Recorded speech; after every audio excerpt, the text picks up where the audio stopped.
Have you ever been asked to sign away everything you worked for by the two people who raised you? Because I have. And it didn't come from a stranger. It didn't come from a scam email. It didn't come from some smooth-talking investor promising fast money. But before we continue, please subscribe and turn on the notification bell for updates. It came from my father. It's only paperwork, my dad said, sliding the document across the dining table. My mom leaned closer to me, lowering her voice like we were sharing a sacred secret. We're family, Amara. Family. That word can feel like warmth. Or a weapon. My name is Amara Naji. I'm 32 years old. I'm a senior financial analyst. I bought my house when I was 29, no inheritance, no cosigner, no help. Just 8 years of budgeting apps, skipped vacations, side consulting gigs, and saying maybe next time, when my friends invited me out. You know what it feels like to unlock a front door that's truly yours? It doesn't feel like luxury. It feels like safety. The first night I slept there, I didn't even have a bed frame. Just a mattress on hardwood floors. But I cried anyway. Not because it was glamorous. Because it was proof. Proof that I didn't have to depend on anyone. Which is why what happened 3 weeks ago still feels unreal. Let me take you back to that dinner. My parents, Victor and Grace Naji, had invited me over. Nothing unusual. My dad is 61, retired from the civil service. My mom is 58, deeply involved in church administration. Traditional. Proud. Very concerned about appearances. We ate jollof rice and grilled chicken. Normal conversation. Church updates. Neighborhood gossip. Then my dad cleared his throat. There's an opportunity, he said carefully. A business restructuring situation. That's vague enough to mean anything, right? He pulled out a folder. Thick. Neatly organized. Already tabbed. We just need the house in our name temporarily. I blinked. My house? Yes, he said quickly. Just on paper. For a short while. My mom reached for my hand. It's only paperwork. Only paperwork. I work in finance. I read contracts for a living. There is no such thing as only paperwork. I asked the obvious question. Why can't you use your own property? Silence. A small one. But heavy. Dad shifted in his seat. It's complicated. Isn't it always? They explained, partially. There was a loan. A short-term leverage opportunity. If the asset base looked stronger, they could secure better terms. Then everything would revert back. It's temporary, my mom repeated. Temporary is such a comfortable lie. I asked how long. 3 months. Maximum. Why didn't you tell me earlier? Dad looked irritated now. Amara, don't make this difficult. There it was. The shift. When logic fails, pressure begins. Mom squeezed my hand again. We're family. Do you think we would ever harm you? That question is dangerous. Because if you hesitate, you look like the villain. Let me ask you something. If your parents looked you in the eye and said they needed your house, just for a little while, would you say no? I didn't say no. But I didn't say yes immediately either. I asked for the document. My dad hesitated for half a second before passing it over. That half second told me everything. The contract transferred full title ownership. No conditional language. No automatic reversion clause. Nothing about 3 months. It was clean. Too clean. In plain English, once I signed, they would own it. Period. My dad watched me read. My mom kept smiling. You don't need to go through all that, she said softly. We trust each other.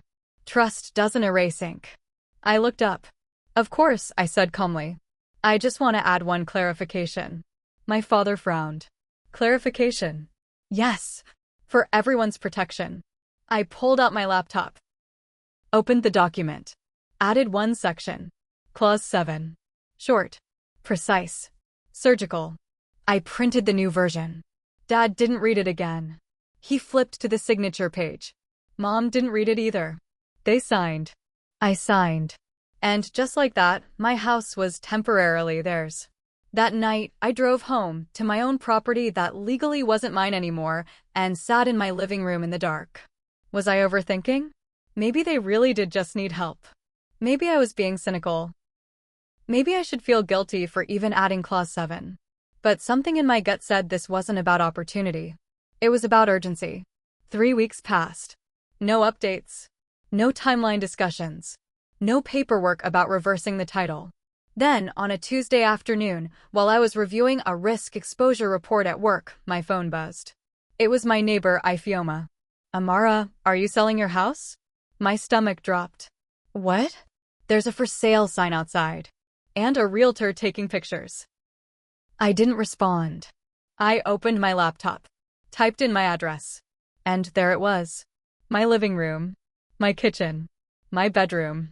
Listed online. $40,000 above what I paid. Open house scheduled for Saturday. 3 weeks. That's how long temporary lasted. I didn't cry. I didn't scream. I laughed. Because they forgot something. They forgot Clause 7. The moment I saw the listing, I didn't panic. I laughed. Not because it was funny, but because it confirmed something I had felt at that dinner table 3 weeks earlier. That tightness in my chest. That pause before my dad handed me the contract. That insistence that I shouldn't overthink it. You don't rush someone you respect. You rush someone you plan to outmaneuver. The listing was polished. Professional photos. Bright lighting. My living room staged with throw pillows I didn't own. The description read, charming family property in a high-growth neighborhood. Recently renovated. Recently renovated? I had replaced a faucet last year. That was it. The price was bold. $40,000 above my purchase price from 3 years ago. The market had appreciated, sure, but this wasn't a cautious listing. This was aggressive. Optimistic. Greedy. I checked the agent. Daniel Okeke. 45. Local realtor with solid reviews. I'd seen his signs around the neighborhood. There was even a scheduled open house, Saturday, 11 a.m. I picked up my phone and called my father. He answered on the third ring. Amara. His voice was calm. Too calm. Are we selling my house? I asked. A pause. Oh, he said lightly. We were going to tell you. Going to tell me. When? I asked. Soon. We're just exploring options. Options. You transferred the title, he continued. Legally, it's ours right now. It makes sense to capitalize on the market. Capitalize. That word stung more than I expected. Dad, I said carefully, you said this was temporary. It is. We'll give you something after. Something. Let me ask you something. If someone promised you something in exchange for the one asset you worked nearly a decade to build, would that sound like security? Or like a gamble? I swallowed my anger. What's the plan? I asked. He hesitated, just briefly. We sell at a profit.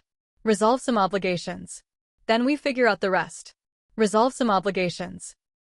That wasn't part of the dinner conversation. Are you in debt? I asked. Silence again. Longer this time. That's not the issue, he snapped. Don't interrogate me. There it was. The crack in the composure. I ended the call without yelling. Without accusing. Then I did something that surprised even me. I texted him. I'll be at the open house. The typing bubble appeared. Disappeared. Appeared again. That's not necessary, he replied. Oh, but it was. Saturday came faster than expected. The neighborhood buzzed in that quiet, curious way suburbs do when drama hovers. Curtains slightly parted. Slow-walking pedestrians pretending not to look. When I pulled into my driveway, there was already a black SUV parked outside. Daniel Okeke stood near the front door, greeting a man in his late 40s, well-dressed, confident posture, the kind of buyer who didn't browse. He acquired. My parents stood inside, smiling like hosts at a celebration. For a split second, something hit me in the chest. This was my entryway. My hallway. My kitchen island where I used to eat takeout on Fridays. And they were presenting it like an asset in a portfolio. Amara, my mom said brightly when she saw me. You made it. Made it. As if I were a guest. Daniel approached me politely. You must be the daughter. Must be. Yes, I said. The homeowner. His smile faltered for half a second. The buyer extended his hand. Tunde Adebayo, he said. 48, if I had to guess. Direct eye contact. Evaluating everything. Beautiful property, he added. It is, I agreed. We walked through the house. My father spoke confidently about our investment. My mother pointed out features she had once criticized as unnecessary when I installed them. The buyer asked sharp questions. What's the title status? Clean, my father answered instantly. No hesitation. No glance in my direction. Any encumbrances? The buyer asked. None, my dad said again. I watched Daniel make notes. Offer discussions began casually in the living room. Numbers floated in the air like something abstract. Profitable. My parents were glowing. I noticed something else. They were already spending the money in their heads. Have you ever seen someone mentally celebrate winnings they don't actually have yet? It's dangerous. Tun turned to Daniel. I'm prepared to move quickly, he said. Pending document verification. Verification. Such a simple word. My dad nodded confidently. Of course. That's when I stepped forward. Actually, I said calmly, before anything moves forward, we should review Clause 7. Silence. The room shifted. Daniel blinked. Clause 7. My father's jaw tightened. My mother's smile disappeared. And for the first time that morning, I wasn't the quiet daughter observing. I was the one holding the leverage. The buyer looked between us. Is there a condition attached to the title? Yes, I said. My father cut in quickly. It's minor. Nothing significant. Minor. I tilted my head slightly. If it's minor, then reading it won't be a problem. You could feel the temperature in the room drop. Daniel pulled up the digital copy on his tablet. Scrolled. Page 1. Page 2. Page 3. Page 7. His eyebrows rose. He read silently. Then he read it again. And when he looked up, the confidence in the room was gone. Because Clause 7 wasn't minor. And what it said was about to collapse everything they thought they had secured. You know what's interesting about contracts? They don't care about emotions. They don't care if someone says, we're family. They don't care who raised you. They don't care who cries. Ink is indifferent. And right there in my living room, the same living room where I once celebrated getting promoted, a single paragraph was about to do what arguments never could. Daniel cleared his throat. Victor. He said slowly, eyes still on the tablet. This clause states that the transfer is conditional. My father forced a laugh. Yes, conditional in the sense that. Daniel interrupted him. It says the property may not be sold, leased, refinanced, or used as collateral without written consent from the original owner. Original owner. The buyer, Tund Adebayo, turned his head toward me. Daniel continued reading. And any attempt to initiate a sale without that consent triggers automatic reversion of full title back to the original owner. Additionally, a financial penalty equal to 25% of the listed sale price becomes enforceable. The silence was no longer subtle. It was heavy. 25%. On a listing price $40,000 above my purchase price. Do the math. Tun's voice was calm, but colder now. Is this accurate? Yes, I said evenly. It's signed and notarized. Daniel zoomed in on the signature page. There it was. My father's signature. My mother's signature. Mine. They never read it. My dad's face changed first. Confusion. Then anger. You inserted this without explaining, he snapped. I held his gaze. No. I inserted it before anyone signed. You chose not to read. My mother looked stricken. Amara, why would you do that? Let me pause here. Why is protecting yourself always framed as betrayal? I didn't yell. I didn't smirk. I didn't humiliate them. I simply said, because temporary ownership should come with temporary boundaries. Tun stepped back slightly, recalculating. So legally, he said to Daniel, if I proceed with an offer right now. Daniel exhaled. The attempt alone could activate reversion. And potentially expose the current title holders to penalty. Current title holders. Not parents. Not elders. Title holders. Suddenly the room wasn't about family. It was about liability. My father's confidence cracked. This is ridiculous, he muttered. It's just a technicality. Daniel shook his head gently. It's not. It's enforceable. The buyer turned fully toward my dad now. You told me the title was clean. It is clean, my father insisted. I spoke softly. It's conditional. There's a difference. Tund straightened his jacket. I don't participate in internal disputes, he said. If ownership isn't absolute, I withdraw. Just like that. $40,000 of projected profit evaporated. The open house was over. Daniel closed his tablet slowly. Victor, you should have disclosed this. My mother's eyes filled with tears. Not dramatic ones. Shocked ones. You tricked us, my father said, voice low and shaking now. No, I replied. I protected myself. He stepped closer. We are your parents. And this is my house. The sentence landed harder than I intended. For a second, I saw something unexpected in his eyes. Not rage. Fear. Fear of exposure. Fear of losing control. Fear of something bigger than this failed sale. Neighbors outside pretended not to stare as Tund exited. The black SUV pulled away quietly. Daniel lingered awkwardly before following him out. And then it was just us. The air felt different. Not explosive. Not screaming. Wounded. My mom sat down slowly on the couch. How could you embarrass us like this? She whispered. Embarrass. Not endanger. Not deceive. Embarrass. Did you plan to tell me? I asked quietly. Silence. That was my answer. My father paced. We needed flexibility, he said. You don't understand the pressure we're under. What pressure? I asked. He didn't answer. Instead, he pointed at me. You think you're smarter than us because you work in an office reading papers all day? No. I think I read what I sign. There's a difference. My mother finally looked up. Remove it, she said. We'll redo the contract.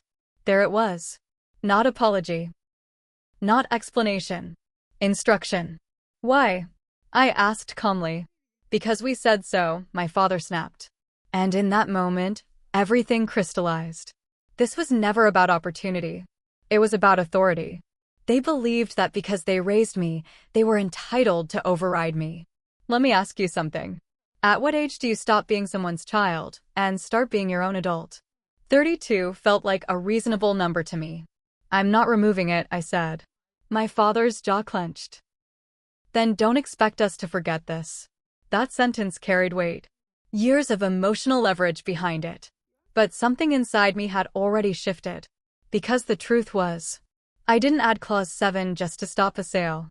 I added it because something didn't make sense from the beginning. The urgency. The secrecy. The refusal to explain the loan. And as I stood there watching my father unravel, I realized this wasn't over. Not even close. Because if they were desperate enough to risk selling my house without telling me, then whatever they were hiding had to be bigger than embarrassment. 3 days later, my father called again. Not to apologize. Not to reconcile. But to demand something that would expose the real reason behind all of this. And when I uncovered the numbers, I finally understood why they were willing to gamble everything. But the truth was worse than I imagined. And it would force me to choose between being a good daughter and protecting my own future. 3 days later, my phone rang. Not the casual ring of a friend. Not the quick notification ping of work emails. This was the kind of ring that made your stomach drop. It was my father. Amara, he said, voice measured but tight. We need to talk. I already knew what this was about. Not apologies. Not gratitude. Not acknowledgement of their reckless attempt to sell my home. They wanted me to remove clause 7. Dad, I started, calm but firm. That clause protects me. It's legal. It's binding. And I won't remove it. Silence. A long, heavy pause. You're humiliating us, he finally said. You don't understand. This could have helped us. Now it became clear. This wasn't just greed. This wasn't simple mischief. This was survival, or at least, what they told themselves survival looked like. I hung up. Then I started digging. I've always been analytical. Numbers don't lie. Contracts don't lie. And parents, well, sometimes they try to lie by omission. I reviewed financial statements, old tax papers they'd left unsecured at their house, and a few digital records I could access legally. What I discovered was worse than a sale attempt. They were $85,000 in debt. Secretly. With high interest rates. And the house, my house, was intended as collateral. They planned to clear the debt using my property, then keep the remainder. Temporary. That word I had trusted. That word they'd repeated like a charm. It wasn't temporary. It was a trap. I sat on my couch staring at my laptop screen. 3 weeks ago, my parents asked for help. I gave them boundaries. Clause 7. A safety net. And now that same clause was going to save my home. Because when they attempted to sell it, the legal consequence triggered automatically. The title reverted fully to me. And they faced the financial penalties stipulated in the clause. Suddenly, the arrogance of the open house wasn't just embarrassing, it was legally dangerous. I visited them the next day. Their house felt smaller somehow. Quieter. Empty, except for the tension that filled every corner. My dad sat in the living room, elbows on knees, staring at the floor. My mother hovered near the kitchen doorway, wringing her hands. I thought you would say yes, my mother whispered. You never gave me the chance to say no, I replied softly. Silence. The reality was clear. This wasn't about a house. It was about pride. About control. About secrecy. About what they believed I owed them simply for being their daughter. I offered them something, though. I didn't want to destroy them. I can help you manage this debt, I said. We can refinance, restructure, make a plan that doesn't involve risking my home. They looked at me like I had two heads. You would help us? My father asked incredulously. Yes, I said, but on my terms. No more hiding. No more temporary transfers. No more games. My mother nodded slowly, relief mixed with lingering guilt. The next few hours were awkward. Discussions of finances, realistic projections, and legal precautions. But one thing was certain. Boundaries had been set. Respect had been demanded. And my house, my independence, remained intact. Yet the emotional aftermath was heavier than any legal victory. Family loyalty versus self-preservation. Love versus entitlement. Protection versus betrayal. I realized something fundamental. Protecting yourself doesn't make you heartless. Ignoring warning signs in the name of love can be dangerous. Weeks later, my parents managed their debt responsibly, selling a smaller property and downsizing. Relationships were strained but honest. No open house drama this time. No public embarrassment. Just a quiet acknowledgement that trust must be earned, and that even family can push boundaries that require boundaries of your own. And me? I kept my house. I keep clause 7 too. Sometimes I think about that dinner table, the pen pushed toward me, the soft whisper of, "We're family." They were right about one thing. We are family. And that's exactly why I read the fine print. But even with the house safe, I know one thing for sure. Family love doesn't always come with boundaries. Sometimes you have to create your own. Because the cost of ignoring them could have been everything I worked for. I didn't sue them. I didn't cut them off. And I didn't give in. Because clause 7 wasn't about revenge. It wasn't about proving I was smarter or stronger. It was about foresight. About survival. About respect for boundaries. And above all, about protecting what I had worked for. After the failed sale, the tension in our family shifted. No one brought up the open house publicly, at least, not to me. But the air was different. Even my parents' voices carried a trace of humility I hadn't heard before. I spent the next few months helping them get organized. I showed them how to manage the $85,000 debt they had hidden. I walked them through refinancing options, discussed realistic monthly payments, and even suggested selling a smaller property to reduce stress. They followed every recommendation. Slowly, carefully, they rebuilt. And I watched. The lesson wasn't just legal. It was emotional. They tried to push me. Tried to manipulate me with guilt, with family loyalty, with whispered promises of temporary trust. And I realized something crucial. Love doesn't mean ignoring your instincts. Being a good daughter doesn't mean handing over your entire life for someone else to gamble with. I circle back to that night when they handed me the pen. They said, "We're family." They said, "It's only paperwork." And they assumed I would believe them. Paperwork isn't just words. Paperwork is power. Paperwork is clarity. Paperwork protects. I made a decision that night. A small, quiet decision, adding one clause. But it rippled. It prevented a sale. It safeguarded my independence. It taught my parents a lesson in trust and respect. And it reminded me that sometimes love and foresight must coexist. Over time, the house became not just my home, but a symbol of boundaries and foresight. Every corner reminded me of the night I calmly wrote Clause 7, every door a testament to foresight over impulse. And the people I once trusted to do the right thing? They learned too. Slowly, painfully, they learned that manipulation doesn't build family, honesty does. Respect builds family. I still talk to my parents. We still have family dinners, but the dynamic has changed.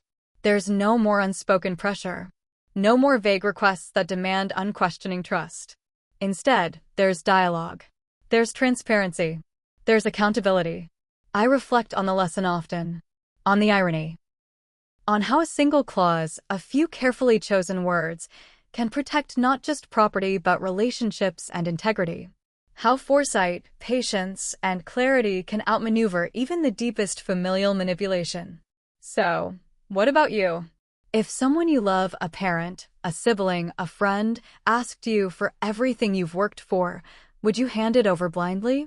Or would you protect yourself carefully, wisely, quietly? Because trust is love. But blind trust is risk. And boundaries, as uncomfortable as they may feel, are acts of love too. Remember, we're family does not mean surrender your life. Protecting yourself doesn't mean you don't care. It means you care enough to ensure everyone survives intact, including you. So, take a moment. Ask yourself where your Clause 7 is. In your life, in your relationships, in your choices. Where do you need that boundary that preserves you, without destroying those you love? That night, at the dining table, I smiled, added Clause 7, and signed the papers. They never read it. And 3 weeks later, when they tried to sell my house, the clause didn't just save me. It reminded me that foresight is power, boundaries are love, and sometimes the smallest action changes everything. They told me we're family. And they were right. Which is exactly why I read the fine print. And that, my friends, is how you love wisely. If you've ever felt pressured, manipulated, or asked to give more than you're ready to give, leave a comment, share your story. Because you are not alone. Remember to subscribe for more stories of family, betrayal, and survival. And always, check the fine print.